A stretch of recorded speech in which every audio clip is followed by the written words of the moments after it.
So right now, there was a guy right now on the red light. He didn't go fast. I'm already honking at him. He still didn't go. People are ass, bro. So story time, right? So Wednesday night, I noticed my landlord come early, right? Like around 3 and or 2:30 to 3, right? And I noticed a coolant was leaking under his car, or water, whatever, same thing. And I mind my own business, you know what I mean? I mind my own business. And my mom comes and she like, and my mom comes, right? And I open the door for her because she went to go wash. I open the door for her and she sees him right there just staring at the car. And he's just staring at the car. And then my mom's like, oh, ¿qué le pasó? You know, like, what happened to the car? He's like, oh, this is a hose that broke off, right? Broke. And he just keep looking at it. He like, but it's over there. It's like all the way right there, right? And then my mom's like, oh, maybe my son can help you. And I'm like, oh, why? No way. I mean, like, sometimes I don't want to do stuff, and I'm like, oh no. You know what I mean? And I'm like, yeah, sure, you know, like, let me just go fix my clothes, and I'll come back right now real quick and help you out. So I did that, got my tools, got outside. It was the thermostat housing that broke off, the plastic part.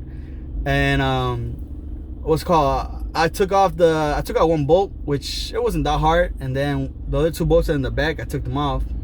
And I got underneath, nothing, right? Because it was a little bit complicated to get. So then I took out the manifold, exhaust manifold.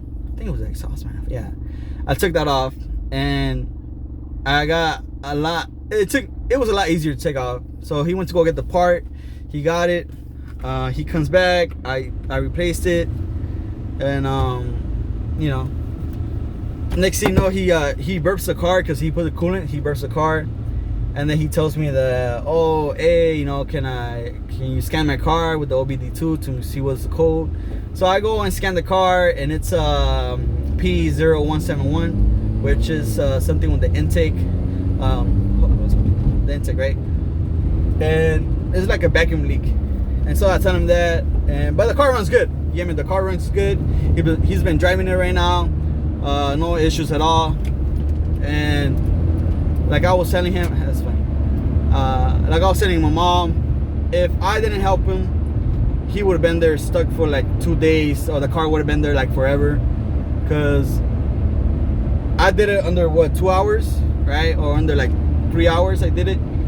And the way he does it, like I be noticing when he works on the car, he's not patient. He works on the car and that fool gets mad. He be getting mad. And I like last time his daughter got in a car crash, and she messed up the front radiator, the front frame. And I tell him, hey, just go to the junkyard and get the part. You get me? Like, it costs like $25. I just noticed it right now online. And he like, no, I'm gonna try to fix it, you know. And then I'm over here like, he took like 4 hours, right? And then the next day he just goes to the junkyard and gets a part, which I help him, you know. I tell him where to go. And yeah, but that's how he is, you know. Luckily I fixed it. And like I told my mom, I don't do it for money, I do it for a favor. Later on he has to, you know, do a favor. You get me? Like if I ask for something, he can't be saying no, right? And but yeah, I'm gonna cut it.